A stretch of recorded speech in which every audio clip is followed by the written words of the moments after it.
Cheikh Mouhamed Diop, candidat à la mairie de Ndiarème Limamoulaye, tête de liste majoritaire de la coalition avec liggéeykat yi, Alliance pour des valeurs éthiques et citoyennes.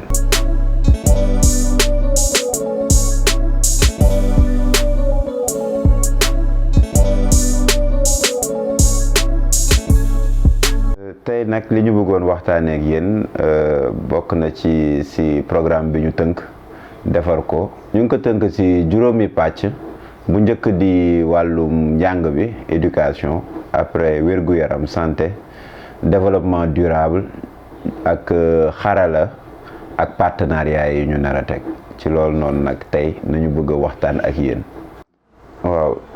li ñu bëggoon def tamit ci wàllum éducation ndax gis nañ ni que suñu ndaw yi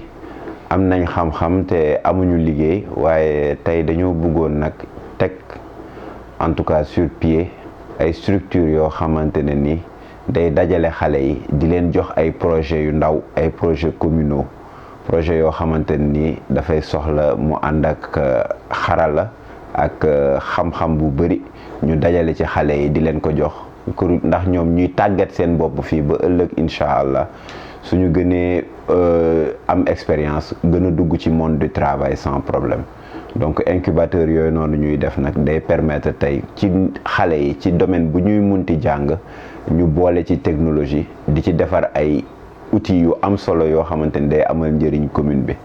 dem na ci ba ci defar application yoo xamante ni dina mën a localiser sa médecin,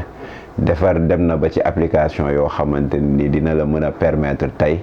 en temps normal nga am outil de gestion boo xamante ni dina la wax fan la Ndiarème Limamoulaye toll, jox la information yi nga soxla yépp ci ay centrale d'achat. loolu noonu ñu ci wax nag fi ñuy jëlee ressources yi si suñu ay partenaires nañ koy jëlee, fonds de dotation yi nañ ko fa jëlee, waaye li ci ëpp solo ndax tey partenariat yu bëri dañoo exiger parité comme règle te ñun tamit ñu dëppoo si ànd si, moo tax incubateurs yeeg projets yi ñuy def nii yëpp 50% yi ci jigéen ñi nañ koy jagleel. loolu nag muy di lu am solo, muy programme yoo xamante ni dañ koy tënk ngir xale yu jigéen yi nga xamante ni ñu ngi ci gox bi jàngee fi ci wàllum éducation, ñu jàppale leen ba seeni projet yëpp ñu antal ko avec les incubateurs qu'on mettra en place. li ñu seetlu woon tamit ci njàng bi gis nañ ni que décrochage scolaire bi bëri na, mais li ko gën a indi mooy que dañoo motiver wul nit ñi ñu jàng, créer leen ay activités yu xaw a concurrencer jàng. léegi nag activités yooyu noonu dañuy jéem a joindre l'utile à l'agréable, di permettre à ce qu'on développe des centres pour le sport études, de telle sorte que tey képp kuy jàng métier, muy artisan, muy maanaam menuisier yi, mécanicien ñuy jàngale foofu menuiserie mécanique ak tous les métiers liés à l'artisanat, ñu koy jàngal xale yi, ñu koy booleeg sport bi, de telle sorte que tey xale bi du am choix entre seulement def carrière sport wala dem wuti xam-xam jàng. ñaar yëpp mun nañ leen allier ba de telle sorte que tey suñu commune bi Ndiarème Limamoulaye ak la population jeune qu'on a ñu bañ a am taux de déperdition scolaire bu élevé. te li ñuy def nii yëpp jàngale bi ñuy jàngale dinañ ko def ci langue locale, dinañ ko mën a jàngal nit ñi comme système alphabétisation, ñu jàngal leen xam-xam ci làkku réew mi wolof. incha allah dinañ fexe ba tey daara yi nekk fii ci commune Ndiarème Limamoulaye bi yëpp ñu wutal leen benn centre boo xamante ni centre polyvalent lay doon bu leen di accueillir ngir sëriñ daara yi ñu former leen ci jumtuwaayu xarala yu bees yi, waaye tamit xale yi ñu leen di jox du temps pour ñuy mën a nekk yore benn machine, yore ordinateur,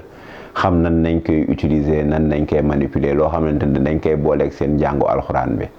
donc loolu tamit c'est un projet qui nous tient à cœur ndax xale yi dañ leen di jël dénk leen ay sëriñ pour ñu sàkku xam-xam, te xam-xam bi nag fi mu toll nii yooyu noonu yëpp daf ciy bokk. donc dugg ci modernité, ça ne veut pas nécessairement dire que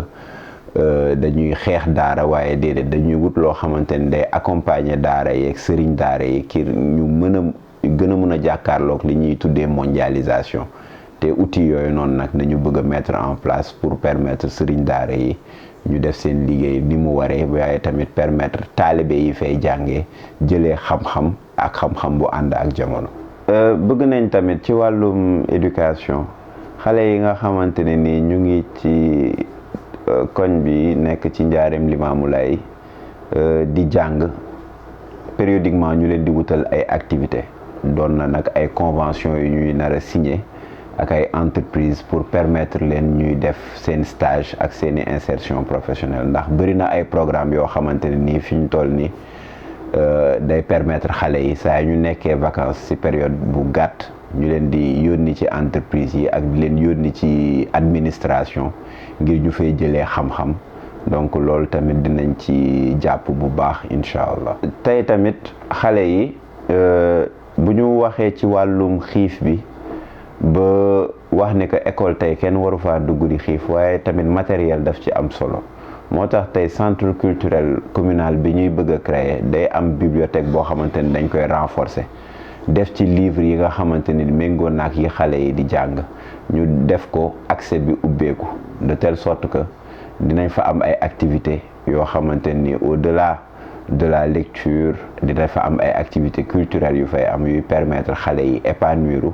am divertissement bu utile boo xamante ni tey mairie bi daf koy encadrer ndax culture bu ñu fàtte ni que ci 9 domaines de compétences transférées yi la bokk. ñu ngi leen di gërëm lii moo nekkoon poñ bu njëkk bi ñu tënkoon ci suñu programme ci wàllum éducation insertion ak formation ñu ngi leen di jox dig daje ci suñu deuxième point wu programme bi nga xamante ne ni ñu ngi ko jagleel santé et protection sociale jërëjëf.